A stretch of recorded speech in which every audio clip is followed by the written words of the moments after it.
मतलब नेता चोरी करे, बलात्कारी करे, पॉर्न देखे, लूट ले, पदाधिकारी सब कुकर्म करे, सारा पैसा देश का लूट ले, वो महात्मा गांधी, भगत सिंह, और पब्लिक अपने अधिकार के लिए एक पत्थर उठा ले तो वो दुनिया का सबसे बड़ा अपराधी है। क्योंकि यह पत्थर पप्पू यादव के खिलाफ उठाया, मेरे खिलाफ पप्पू यादव को गाली दे दिया। बाप रे बाप, हम तो लगता है दुनिया के सबसे बड़े तिस्मार खां हम ही हैं कि पप्पू यादव को गाली कैसे दे दिया। तब तो ताकत। इसके बाद आप वारंट निकालिए, नहीं अरेस्ट होता है तो कुर्की निकालिए,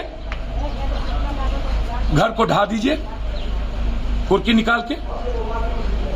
कानून तय करेगा ना कि कानून भी हम ही, मुद्दे भी हम ही, मुद्दाले भी हम ही। क्या उसकी बहन नहीं थी क्या? क्या उसकी मां नहीं थी क्या? क्या उसके घर में मां नहीं है क्या? जब ये सिपाही बहाली होते हैं तब नहीं कुछ होता है तो पप्पू यादव लाठी खाने जाता है। जब सीआरपी की बहाली ना हो तो पप्पू यादव लाठी खाने जाए। और जब आप बहाल हो जाए तो क्या आपकी मानवता खत्म हो जाएगी? तब आप सिर्फ पुलिस वाले बन जाइएगा। जन अधिकार पार्टी की ओर से पुलिस वाले को 50,000 रुपया जो मरे हैं, चाहे जिस रूप में मरा हो, यदि इस परिवार को अभी मैंने 20,000 रुपया की घोषणा दी है और इसके दोनों बच्चों को आजीवन में पढ़ाऊंगा। बेटी की शादी में 2 लाख रुपया पप्पू यादव की तरफ से इसको जाएगा, किसी भी कीमत पर। पुलिस वाले को भी 50,000 रुपया पप्पू यादव की पार्टी की तरफ से जाएगा। वो अपने जगह पर है, मानवता और इंसानियत रिश्ता अपने जगह पर है। लेकिन चोट को क्या कीजिएगा? यहाँ 2 दलाल हैं थाना के, क्या थाना में दारू नहीं बिकता? क्या पदाधिकारी को पता नहीं है दारू कहाँ बिकता है? क्या इस सरकार को पता नहीं है दारू कौन बेचवाता है? सर, हम मुख्यमंत्री से मिलेंगे, इस इशू पर कुछ भी करना पड़ेगा करेंगे। इस घटना की जांच जब तक न्यायिक नहीं होगा तब तक हम चैन से नहीं बैठेंगे। सर, इसका कौन सा घटना? सर, इस घटना मतलब सीबीआई तीनों कौन सा घटना? रात में पुलिस आकर के जुल्म करना जी। पहले दिन अनिरुद्ध की मौत होना और उसके बाद थाने में आग लगी कि आग लगाई गई। नेता पुलिस पदाधिकारी कानून को हाथ में ले ले तो वो जायज हो गया? वो संविधान नहीं है। सारे कानून, नियम, संविधान जनता के लिए बनी है। यही है बिहार दिवस, बेटी पढ़ाओ बेटी बचाओ। रात में घर ढूक के बेटी को नंगा करके बेइज्जत कर मारो, बेटी पढ़ाओ। नीतीश जी, महिला सशक्तिकरण। एक तरफ सबसे बड़ा बलात्कारी को Z+, राम रहीम को बेटी पढ़ाओ बेटी बचाओ, 32 बलात्कार किया। घटना में ही डॉक्टर ने चोट दिखाया, बाद में आप उसको सीसीटीवी, वहां पर अकेले ही अनिरुद्ध यादव थे जिसको भंवर लिया मधुमक्खी, और किसी को नहीं भंवरा, और लोग नहीं थे। मतलब एक आदमी को आया, मधुमक्खी ने कहा कि हम तुम्ही को पहचानते हैं, और हमने भंवर ली।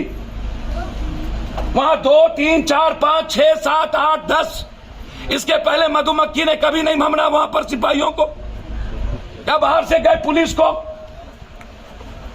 उसी दिन मधुमक्खी अकेला अनिरुद्ध को भंवर लिया और मधुमक्खी से मौत भी हो गई। ठीक है, मैं मान ली आपकी बात, यदि मान भी लूं कि सीसीटीवी आप प्रेस को सबको दिखा रहे हो, देखिए मधुमक्खी, हमने कम्बल, मधुमक्खी के पहले उसको कहां मारा गया, सिकटा ले गया। मारने के बाद उसके परिवार गए, ना तो बलथर थाना में मिली, ना सिकटा में मिला, ना किसी और थाने में आपने कही। यदि मधुमक्खी भंवरता तो आप उसके परिवार को कहते अस्पताल ले गए हैं, आप जाइए इलाज कराइए। जब पहली घटना में ही डॉक्टर ने चोट दिखाया, बाद में आप उसको सीसीटीवी, वहां पर अकेले ही अनिरुद्ध यादव थे जिसको भंवर लिया मधुमक्खी, और किसी को नहीं भंवरा, और लोग नहीं थे। मतलब एक आदमी को आया, मधुमक्खी ने कहा कि हम तुम्ही को पहचानते हैं, और हमने भमर ली। वहां 2, 3, 4, 5, 6, 7, 8, 10 इसके पहले मधुमक्खी ने कभी नहीं भमरा वहां पर सिपाहियों को, या बाहर से गए पुलिस को। उसी दिन मधुमक्खी अकेला अनिरुद्ध को भमर लिया और मधुमक्खी से मौत भी हो गई। ठीक है, मैं मान ली आपकी बात, यदि मान भी लूं कि सीसीटीवी आप प्रेस को सबको दिखा रहे हो, देखिए मधुमक्खी, हमने कम्बल, मधुमक्खी के पहले उसको कहां मारा गया, सिकटा ले गया, मारने के बाद उसके परिवार गए, ना तो बलथर थाना में मिली, ना सिकटा में मिला, ना किसी और थाने में आपने कही। यदि मधुमक्खी भमरता तो आप उसके परिवार को कहते अस्पताल ले गए हैं, अब जाइए इलाज कराइए। सर, किसी को कानून लेने की हाथ में इजाजत नहीं है, वह पब्लिक हो या नेता, प्रधानमंत्री हो या मुख्यमंत्री। जिसके भरोसे हम रखवाली करेंगे वही हिटलर तानाशाह हो जाए, वही चंगेज खां हो जाए, वही नरभक्षी हो जाए, वही बदले की भावना से गुस्से में आकर के अपनी मां बहन को चीरहरण करने लगे, तो फर्ज कानून की रक्षा कौन करेगा? सोशल मीडिया पर हाथ जोड़ते हैं, प्लीज दोनों घटना की जांच करवा दीजिए और उसके बाद जो जालियांवाला बाग की घटना घटी है आप लोग उसको दिखा दीजिए। सर, एक लास्ट क्वेश्चन, क्या ये इजाजत है? कौन सा कानून में लिखा हुआ है सीआरपीसी में कि हम सूर्यास्त के बाद किसी गांव में ढुक करके किसी का ताला तोड़ेंगे? प्लीज सर, कोई जीने के लायक इस गांव में नहीं बचा है, सबके पैसे ले गए। प्लीज सर, बचा लीजिए। ये नरभक्षी लोग गांधी मैदान से लेकर के हर जिले में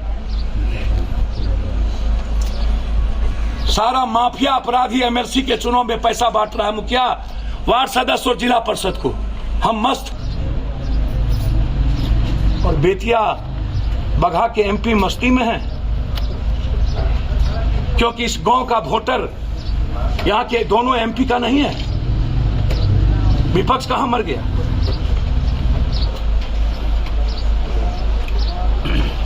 लड़ाई आर पार होगी। जब तक न्याय नहीं मिलेगा तब तक पप्पू यादव चैन से नहीं बैठेगा।